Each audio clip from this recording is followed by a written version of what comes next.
ઓમ નમો નારાયણ. હું અરુણાબેન પી ગોસ્વામી સુરતથી તમારું સ્વાગત કરું છું અરુસ કિચનમાં. તો આજે આપણે બનાવશું સૂજી અને પૌવાનું ઉત્તપમ. તો એના હારું આપણે જોવે સૂજી. તો આપણે 1 કપ સૂજી લીધી છે. તો રવો કે સૂજી તમે કંઈ પણ લઈ શકો એમ. અને આ 1.5 કપ જેટલા આપણે પૌવા લીધા છે. જે નોર્મલ આપણે બટેટા પૌવા બનાવીએ એ પૌવા લીધા છે. અને અમુક શાકભાજી આપણે એમાં નાખીશું. તો 1 ટમેટું આપણે આ રીતે સુધારીને લીધું છે. અને ડુંગળી, તો આટલી ડુંગળી આપણે 2 ડુંગળી હતી મીડિયમ સાઇઝની. થોડાક આપણે દાણા લીધા મકાઈના. 1 નાનું ગાજર એને આપણે સુધારી લીધું છે, ધાણા ભાજી. અને ફણસી, થોડીક ફણસી આપણે લીધી ને થોડાક મરચાં તીખા, મીડિયમ તીખા, બહુ તીખા નહીં એમ. બસ આટલી વસ્તુ આપણે. તો તમારા હિસાબે તમારે કોઈ પણ શાકભાજી આમાં નાખવું હોય એ નાખી શકો એમ. મારી પાસે અત્યારે આટલું શાકભાજી હતું તો મેં નાખ્યું એમ. અને 1 કપ આપણે લીધું દહીં. નોર્મલ બેઝિક મસાલા જો હે આપણે રાઈ જીરું, હિંગ, હળદર, લાલ મરચું, ધાણા જીરું બધું, તેલ, પાણી અને થોડાક મીઠા સોડા અને મીઠું સ્વાદ પ્રમાણે. બસ આટલી વસ્તુ આપણે જરૂર પડશે. તો આ પહેલાં આપણે આ પૌવા છે એને આપણે ધોઈ નાખીશું. તો 2 થી 3 પાણી એને ધોઈ નાખવાના. તો પૌવા છે એને આપણે 2 થી 3 પાણીએ ધોઈ નાખ્યા. હવે આમનો મેને રહેવા દે હું. તો થોડીક વાર રહે એટલે એકદમ પોચા થઈ જાય. એમાં વધારે પાણી નાખવાની જરૂર નથી. આ રીતે જ આપણે એને રાખવાના છે. હવે આપણે આ સૂજી છે એમાં નાખી દે હું દહીં. તો આને આપણે પલાળી દે હું થોડીક વાર. મિક્સ કરી લે હું. જરૂર પડે તો પાણી નાખવાનું એમ. આપણે આમાં જરૂર નહીં પડે પાણીની. આ રીતે મિક્સ કરીને આને આપણે 10 મિનિટ જેવું તો પલાળવા દેવું પડશે.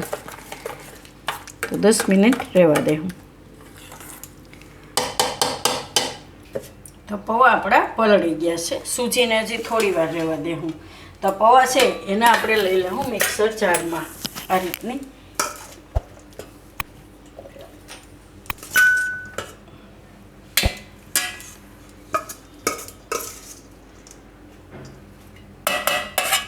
તો પૌવા આપણે બધા એમાં લઈ લીધા છે. તો આમાં આપણે થોડુંક પાણી નાખીને પીસી લેવું. જરૂર પડે એ પ્રમાણે નાખવાનું. આમ પહેલાં થોડુંક નાખીને એને પીસીને જોઈ લેવું. પછી જરૂર પડે તો બીજું પાણી નાખવાનું એમ. તો આને આપણે પીસી લીધું છે. પાણી જરૂર પડે એ પ્રમાણે નાખતું જવાનું. તો આપણે 2 વાર થોડું થોડું પાણી એમાં નાખવું પડ્યું છે. તો આને આપણે કાઢી લેવું. જેમાં બધું મિક્સ કરવું એમાં આ રીતનું બધું કાઢી લેવું. આ રીતનું પીસાઈ જવું છે. તો હવે આમાં આજ મિક્સર જારમાં આપણે આ સૂજીને પીસી લેવું. તો એને આપણે લઈ લેવું આ રીતે મિક્સર જારમાં. તેમાં થોડુંક પાણી નાખી દેવું આમાં નાખીને.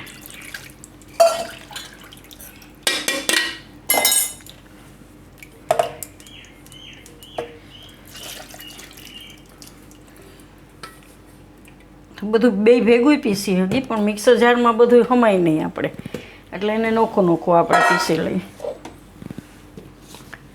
તો આ સૂજી આપણે પીસી લીધી સારી રીતે.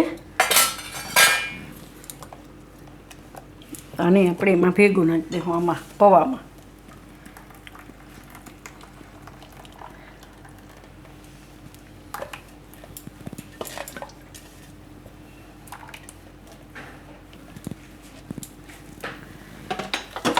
તો આને મિક્સ કરી લઉં બેને.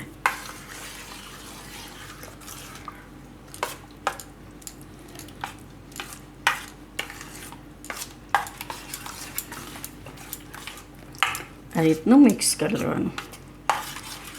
આવું ખીરું જોઈએ આપણે એમ. એટલે થોડું થોડું પાણી નાખીને પીસતા જાય એટલે એકદમ આવું થઈ જાય સરસ. અને સૂજીમાં તો આપણે દહીં નાખ્યું હતું એટલે એમાં વધારે પાણીની જરૂર ન પડે એમ. તો આમાં આપણે બીજા શાકભાજી બધા નાખી દઉં. તો આ ટમેટાં નાખી દઉં અને ડુંગળી, લીલા મરચાં. તો તમે તમારી તીખાશ પ્રમાણે નાખી શકો એમ. હવે મકાઈ,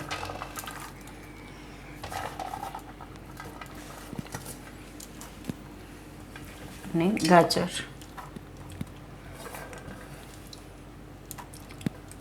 અને ફણસી.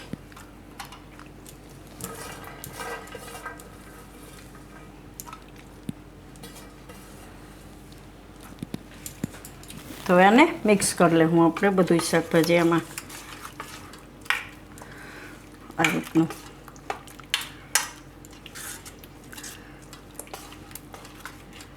થોડાક લીલા ધાણા નાખી દઈ.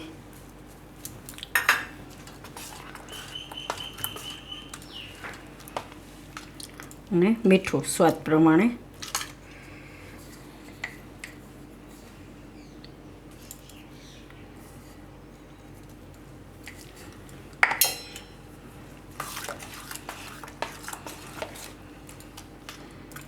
હવે બીજા મસાલા આપણે નાખીએ.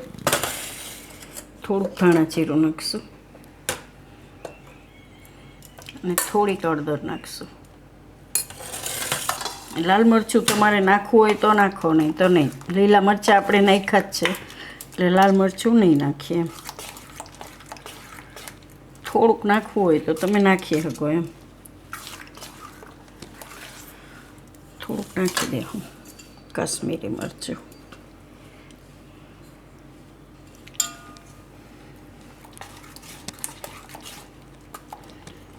આ રીતનું. હવે આપણે એનો વઘાર કરશું થોડુંક.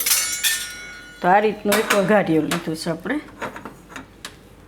ગેસ ચાલુ કરશું. આમાં તેલ નાખીશું. તો તેલ થોડુંક આપણે આમાં વધારે નાખીશું કે અંદર આપણે તેલ નાખ્યું નથી એટલે એમાં આ વઘારનું તેલ જ આપણે એમાં નાખીશું. એમ તો આ રીતે અડધા ચમચા જેટલું તેલ એને ગરમ થવા દે હું. તો તેલ આપણું ગરમ થઈ ગયું છે. ગેસ ધીમો કરી દે હું. અને આમાં નાખીશું આપણે રાઈ.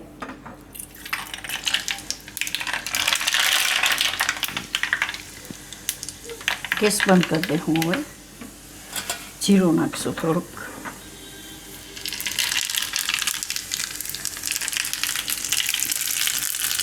થોડી હિંગ છે. આ તેલ આપણે આની ઉપર નાખી દઈશું.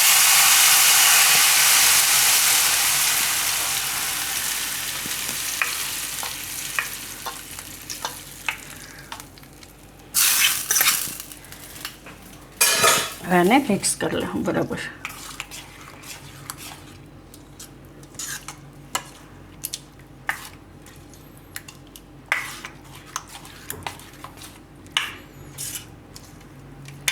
આમાં નાખી દે હું થોડાક મીઠા સોડા.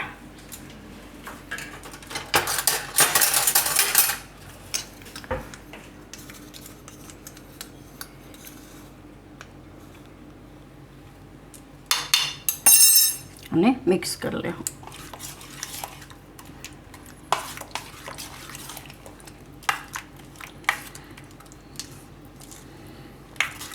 તો આને તમે આ રીતનું ખીરું ઘરે બનાવી અને ફ્રીજમાં રાખી દો તો સવારે છોકરાઓને તમે ટિફિનમાં બનાવીને દઈ શકો. એમ સાંજે એવું ખીરું બનાવી પીસીને બધું શાકભાજી ને બધું આપણે સુધારીને મિક્સ કરી અને ફ્રીજમાં રાખી દેવાનું તો સવારે તમે ફટાફટ બનાવી શકો. એમ તો આમાંથી આપણે બનાવશું.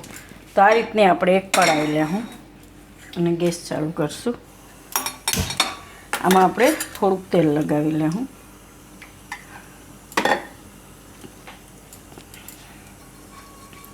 અને થોડુંક ગરમ થવા દેવું. થોડુંક વધારે પડી ગયું તેલ. થોડુંક તેલ આપણે ખાલી એને શું કહે તેલવાળું કરવાનું એટલું જ તેલ નાખવાનું છે. આના કરતાં ઓછું નાખો તોય હાલે. તો આપણે આ ગરમ થઈ ગઈ છે આપણે કઢાઈ. તો આમાંથી આપણે લેવું આ રીતનો મોટો ચમચો લઈ અને એમાં ખીરું નાખીશું.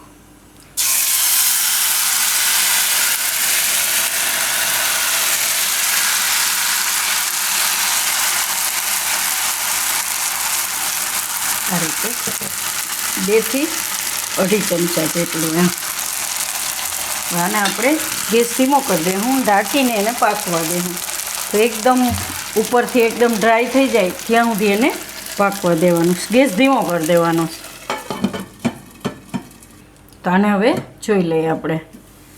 તો ઉપરથી આ રીતનું થોડુંક પાકવા જેવું થવા માંડે. નીચેથી એકદમ આ રીતનું થઈ જાય. જો ફરવા માંડે એવું. ત્યારે એને ફેરવવાનું, ત્યાં સુધી નહીં ફેરવવાનું. તો આને ફેરવી લે હું.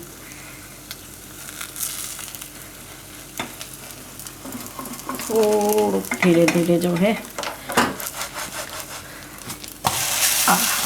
થઈ ગયું. તો બીજી બાજુ પકાવી લે હું એને. તો આને આપણે બીજી બાજુ પકાવી લીધું. આ રીતે હલવા માંડે એવું જોવું પડે એમ, એટલે પાકી ગયું. તો કાઢી લે હું ડીશમાં. અને એક જ વાર આપણે તેલ નાખ્યું, પછી તેલ નથી નાખ્યું. તો બે બાજુ એકદમ સરસ આ રીતનું પાકી ગયું. જો એકદમ થોડુંક આપણે જાડું બનાવ્યું છે એટલે એકદમ કડક. આ સૂજીને લીધે એકદમ સરસ કડક થાય એમ, અને મસ્ત લાગશે ખાવામાં. બે બાજુ આ રીતનું પકાવવાનું એમ. અને તમે ઓલી તવી આપણે જે નોર્મલ તવી હોય આમાં ઉઠલાવતા ન ફાવે તો તમે એમાંય બનાવી શકો એમ. તો છોકરાઓને નાસ્તામાં ભાવશે, અને રાતે ડિનરમાંય તમે બનાવી શકો એમ. ગરમા ગરમ ખાવાની મજા આવે. તો તૈયાર છે આપણા પૌવા અને સૂજીના ઉત્તપમ કે પૌવાના ઉત્તપમ. તો જો તમને મારી આ રેસીપી પસંદ આવી હોય તેને લાઇક કરજો, શેર કરજો, અને મારી ચેનલને સબસ્ક્રાઈબ કરજો. અને બેલ આઇકન દબાવવાનું ના ભૂલતા. કમેન્ટ કરીને કહેજો કે તમને કેવા લાગ્યા પૌવાના ઉત્તપમ.